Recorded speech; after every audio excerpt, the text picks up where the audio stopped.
La incredulidad de los judíos es un tema recurrente a lo largo de todo el Evangelio de Juan.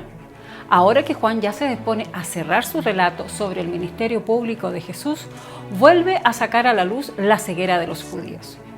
¿Qué fue lo que causó la incredulidad de estos? ¿Es Dios mismo el responsable de la incredulidad de las personas? Esta vez, Juan ofrece una explicación de la causa de esa ceguera, explicación que extrae de la misma profecía. Analicemos juntos estas interrogantes en base a lo que el apóstol Juan nos enseña. Ya comenzamos.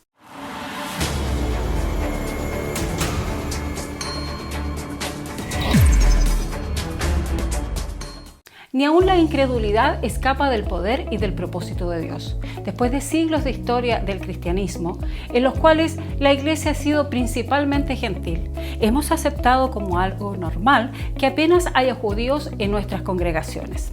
Pero la percepción de la gente de tiempos neotestamentarios era bien diferente. Para ellos los judíos era el pueblo de Dios y Jesús era el Mesías que los judíos esperaban. Así, los judíos deberían haberle recibido. Y en este pasaje somos testigos de la contribución de Juan en la búsqueda de una solución.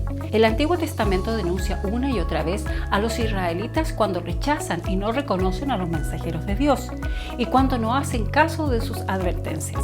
El Antiguo Testamento muestra que Dios gobierna por encima de los designios de los malvados y hace que aún estos sirvan para que acabe cumpliendo el propósito divino. Así que Juan vuelve a la profecía y ve en ella el rechazo de Jesús por parte de los judíos. Ahora se nos dice que la profecía ya recogía que esta incredulidad tendría lugar. Juan ya ha dejado claro que solo podemos creer si Dios nos atrae hacia sí mismo.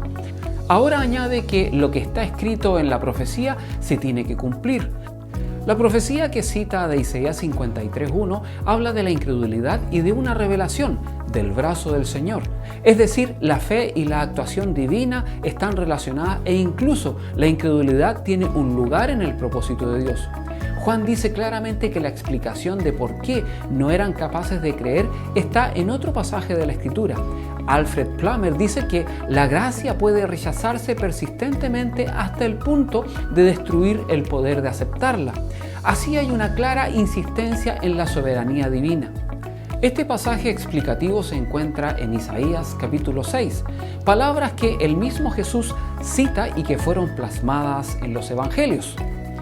En Isaías las palabras son bastante imperativas y parece indicar un castigo por algo hecho en el pasado. En los sinópticos sirven para ilustrar un principio. La gente incrédula oye la palabra, pero no es capaz de discernir su significado. Para Pablo estas palabras explican por qué Dios ha enviado su salvación a los gentiles.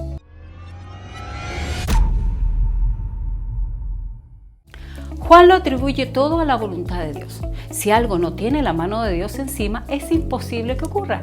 Pero cuando Juan señala que Dios ha cegado sus ojos, no quiere decir que esa gente sufra de ceguera en contra de su propia voluntad. Y lo mismo ocurre con el endurecimiento de sus corazones. Esas personas voluntariamente han optado por el mal. Se trata de una decisión o elección deliberada de ellos mismos.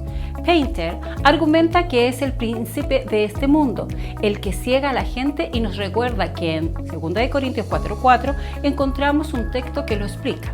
En la carta a los romanos también se dice que Dios los entregó a sus malos deseos de su corazón. No deberíamos equivocarnos en este punto.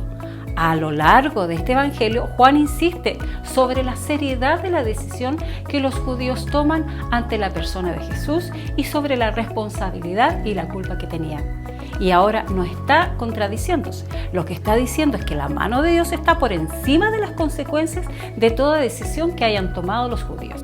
La causa última de todo en un universo teísta genuino se encuentra en la voluntad de Dios. Este pasaje es muy minucioso. Juan deja claro que la mano de Dios está dirigiendo todo el proceso, aunque esto significa que la gente no ve ni entiende, ni se convierte, ni puede ser sanada. La oposición de los malvados no frustra los propósitos de Dios. Estos se cumplen siempre. San Agustín señala que Dios así ciega y endurece, dejando al hombre en paz y reiterando su ayuda cuando éste ya no la quiere. Y esta es la forma divina de ejercer su juicio, una forma oculta pero no injusta.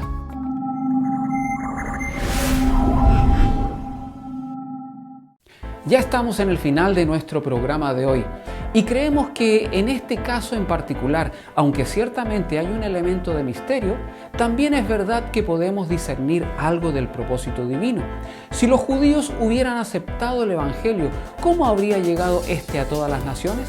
Cuando los judíos lo rechazaron, se convirtió en una religión abierta a todo el mundo. Sabemos que todo esto no ocurrió por mera casualidad, sino que podemos asegurar que también estuvo la voluntad de Dios en ello. Gracias por acompañarnos, amigos. Si no te has suscrito, puedes hacerlo ahora y darle un like. No te lo pedimos por un afán económico ni por vanidad. Lo hacemos más bien porque de esta forma YouTube será el que difundirá el programa y serán muchos más los que lo podrán ver. Una vez más, nos vemos la próxima semana. Hasta pronto, amigos.